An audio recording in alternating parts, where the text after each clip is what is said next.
Hey peoples! So as y'all know, well, if y'all been watching the other videos, y'all know that we are in the middle of our anniversary cruise on the Wonder of the Seas. But we wanted to take a quick moment to talk Frontier. So when we were booking this cruise, we needed to book flights because the cruise left out of Port Canaveral in Florida, and we being from the DMV area, we needed to fly to Florida. We ain't driving. Right. So now when we went to book these flights, y'all, prices were just off the chain. I don't know if it was because we booked them late. Well, we booked our cruise kind of last minute, late. We booked our cruise in November for a January sailing. So when we were looking for tickets, we didn't have that much time. So prices were like, what is going on? So we put a watch on it for as long as we could. But finally, it was like, we need to get these tickets. And so Frontier, that was the best thing coming up. Now, we have never flown any of, I guess, like the budget airlines.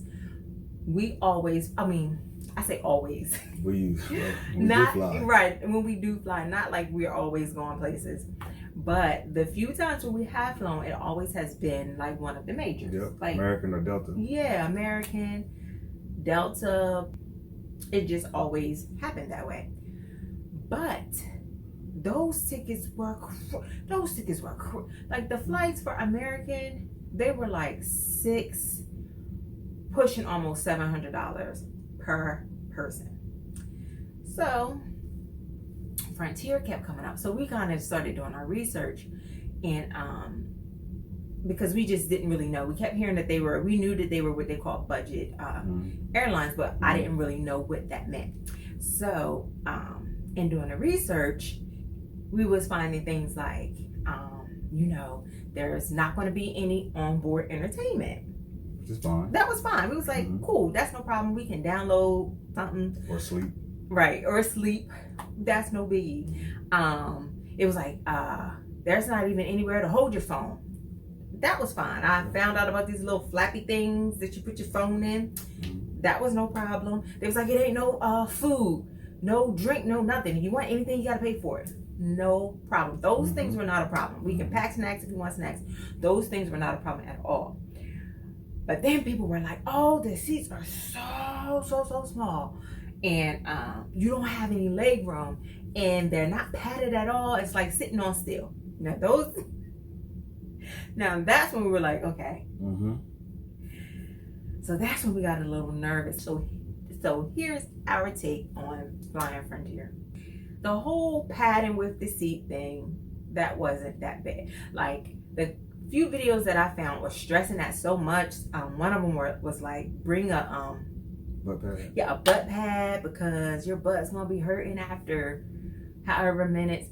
I didn't really find that. I was all right. Well, I was sitting down. I was okay. That was fine. Yeah. Now for me, when they was talking about, oh, the seats are so much smaller width-wise than regular flights, now that had me a little concerned. I have a little and a thickening, so I was like, oh. Oh boy, that just had me a little nervous. It wasn't too bad. As you know, a bigger girl, I was able to fasten my seatbelt, and I fit in the seat. So you did. That wasn't a big deal. I went to the bathroom when I had to go, because that was another thing that people were saying. It was fine.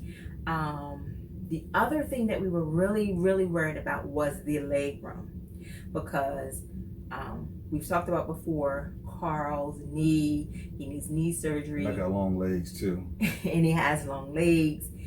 We was like, oh, that might be a problem. And I think of all of the things, that was the problem. That was the biggest problem. The leg room was like none. Right. My knees was mushed in the back of the back seat.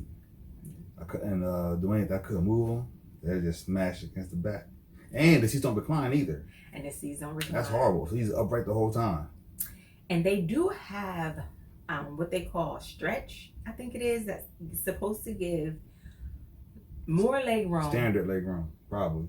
Yeah, I think it gives more leg room. Do they recline? I can't remember if the seats recline. And they may have been a little bit bigger, but we knew we were just going to pay the regular price. Mm-hmm. The other thing that people were telling us was like, yeah, the prices are good. The ticket prices are good. But, you know, they're going to get you on bags. And what we found was that even with the bags, we ended up getting the one of the bundles, not the top one. I think it was like the middle one. Mm-hmm. It allowed you to pick your seat. It gave you a carry-on bag and a check bag. And you got a personal item. And our tickets were like $800 with all of that. Now on American, it was going to be $1,200 for just the personal item and the carry-on. And that wasn't even with picking our seats. And we like to pick our seats. So we figured, okay, it's only going to be about a 2-hour and something flight.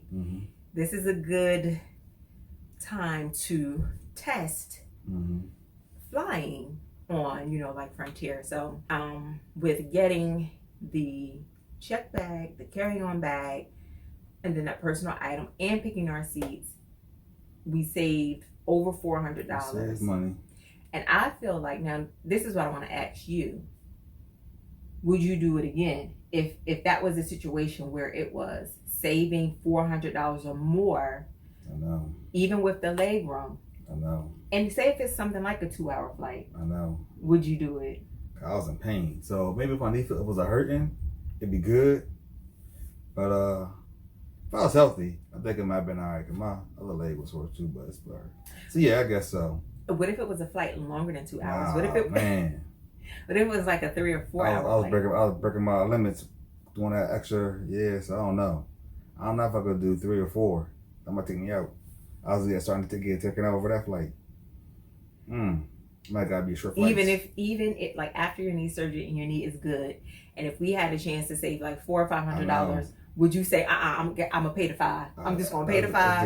It depends. I think it has to depend because this I don't know. Short flights maybe, but the long flights we might have to be comfortable. Or we could try now. Again, like I said, we didn't do the stretch seating. That's supposed to give. So if it says, maybe we could try that. Yeah.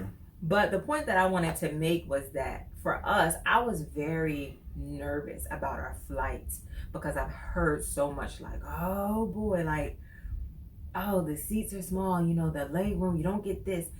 So I was really more worked up, I think, than I needed to be. And I will fly Frontier again, especially for like a 2-hour flight. I just wanted to put that out there because for me, when I was looking for videos, especially like I said, having a little I was really worried about that. But it was okay. It was okay for me. It was pretty good. I thought I was gonna be fine. There never been issues, but I guess they shorten your leg room to get more seats in. And I ain't know that. I ain't expect that to happen. Yes, definitely. I knew that people were saying the leg room was less than on the regular, but they meant less. So yes, if you are tall or if you have long legs, you might want to pay the $5. Or you might want to pay the extra to get the stretch seating. So we'll have to try that next time. But that's just all we wanted to come on here and say.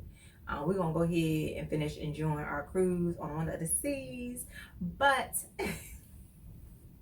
I just wanted to take that moment to talk Frontier. Listen, if y'all did not watch our videos of us celebrating our anniversary on the Wonders of the Seas, you want to go do that, okay? Matter of fact, I'm gonna put it right here. I'm gonna put it here for y'all so y'all can go ahead and put it back. Celebrate with us, y'all. Yes, celebrate with us.